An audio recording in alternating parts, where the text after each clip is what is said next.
Pernah disakiti sampai kakinya terluka parah. Pernah dilempari dengan kotoran unta sampai jatuh tersungkur. Halo teman-teman, selamat datang di Zidni Talks.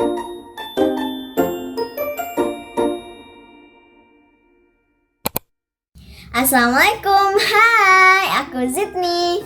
Di channel ini aku bakal bahas, ngobrol, dan cerita tentang hal-hal menarik dan bikin kita penasaran. Teman-teman, di video kali ini aku bakal membahas tentang keteladanan Rasulullah, junjungan Nabi besar kita, Nabi Muhammad SAW. Beliau Rasulullah adalah manusia paling mulia di hadapan Allah. Beliau diutus untuk menyempurnakan akhlak. Tapi ternyata perjuangannya sangatlah berat dan juga menyakitkan. Pernah disakiti sampai kakinya terluka parah. Pernah dilempari dengan kotoran unta sampai jatuh tersungkur. Ya Allah, bayangin teman-teman apa yang dirasakan Nabi Muhammad. Suatu hari Nabi Muhammad pergi ke sebuah kota kecil yang bernama kota Thaif.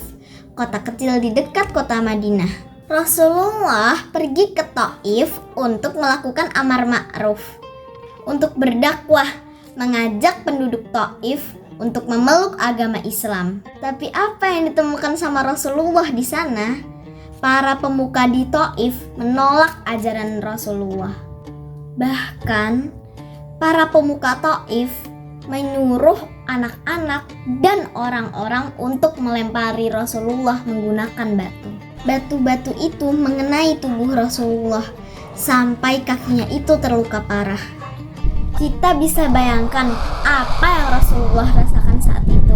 Begitu beratnya beliau untuk menegakkan Islam. Di tengah Rasulullah terluka parah, datanglah malaikat.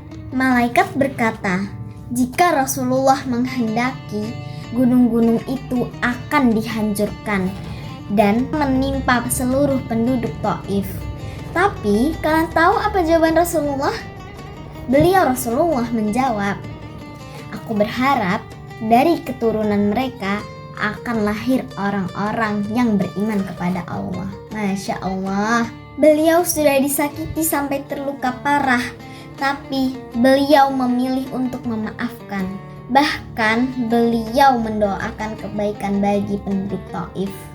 Subhanallah, betapa mulianya akhlak beliau dan betapa besarnya kesabaran beliau. Bisa saja Rasulullah berdoa kepada Allah untuk menyiksa kaumnya seperti yang dilakukan nabi-nabi sebelumnya. Tapi beliau tidak pernah melakukan hal tersebut.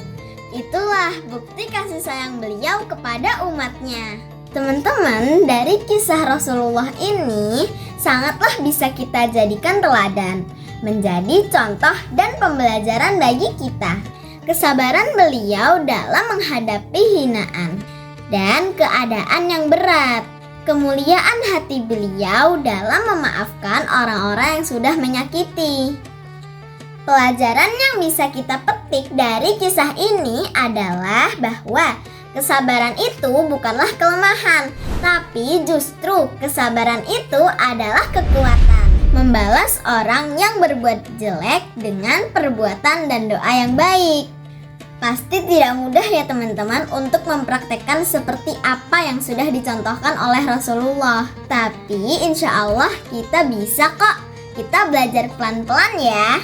Apalagi di momen kayak Ramadan ini, bisa menjadi momen untuk kita belajar mengendalikan diri. Pas kita berasa lapar, haus, kita tahan.